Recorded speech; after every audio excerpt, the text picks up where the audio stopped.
This is how I got off my deathbed with dysautonomia. I was on my deathbed for 4 years. I started getting my body desensitized to catecholamines. So I would do physical activity. I was literally on my deathbed in the hospital, and I would get up and stand up and push my body to where I knew that adrenaline and catecholamines would start raising up and making me ill. And I would repeatedly do that process over and over again when I was in the hospital. And then eventually when I came home, I could only walk like 10, 20 feet. So every single day, I would just walk 10, 20 feet every single day. And I did this for like the first few months of getting well. And then for a whole year, I was pretty much increasing my walking distance, and to the point to where I got on a recumbent bike. And then I started getting on the recumbent bike, and I started at like less than a minute, really. I started at like 30 seconds. And I did this. That took about 2.5 years. So 4 years of deathbed, 2.5-ish years of pushing it, diet, and getting my body back used, getting my body used to the catecholamines and everything. And now I'm pretty well. The main thing being the main thing is building up that homeostatic mechanism to deal with the higher levels of catecholamines when you have dysautonomia in POTS.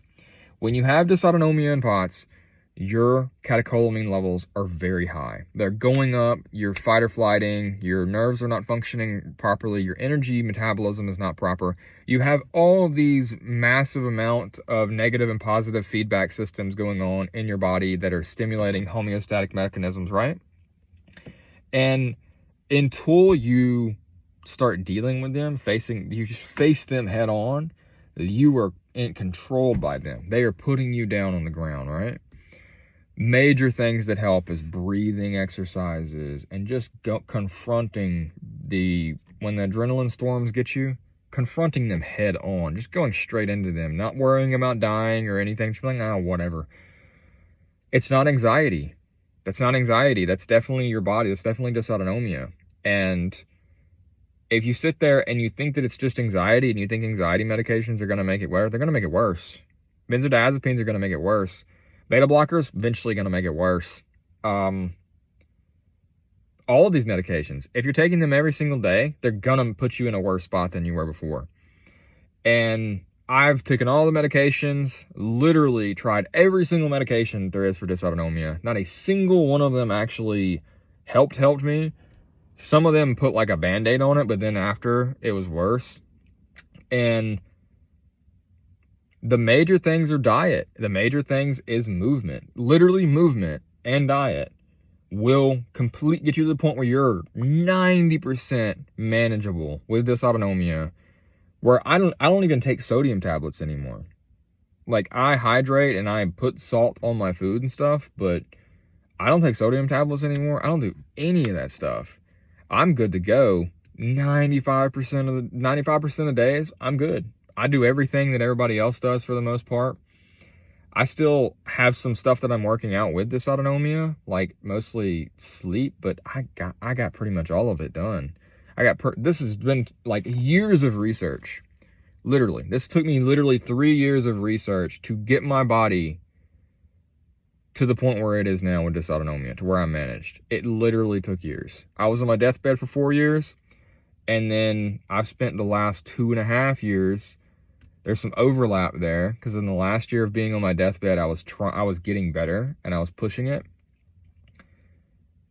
But I spent 2.5, 3 years pretty much, to the point where I've progressively gotten better, to the point where I'm good 95% of the time. And I don't take any medications. I don't do anything fancy. I don't put on any compression leggings. I don't do anything to manage my dysautonomia besides workout, walk, and I do a semi-keto, I do a keto diet, and then semi-keto, and I fast, and that's it. I just avoid carbohydrates.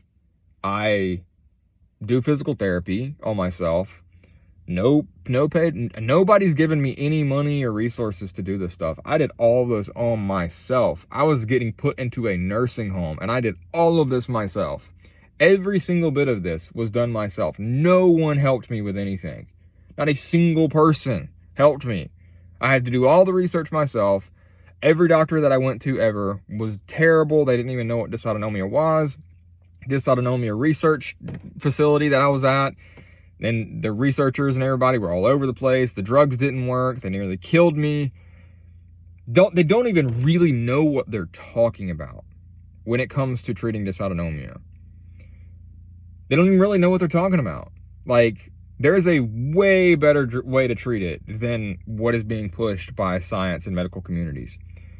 Taking drugs, doing certain things for it is not the key at all. Literally, like, it is not something that you are supposed to be on your deathbed with, especially not for years like I was at a young age. At a young age, I was in my 20s going through this. I was on my deathbed for 4 years in my 20s. Nobody was helping me. Nobody was trying to figure anything out. Everybody was just like, take a pill. Eventually, you'll be all right. You'll be all right. You know, life's going to be like this. They were all wrong. Every single person that I came into contact with, besides like some people that were neutral, was wrong. Every person was wrong. Every single one of them. Every person.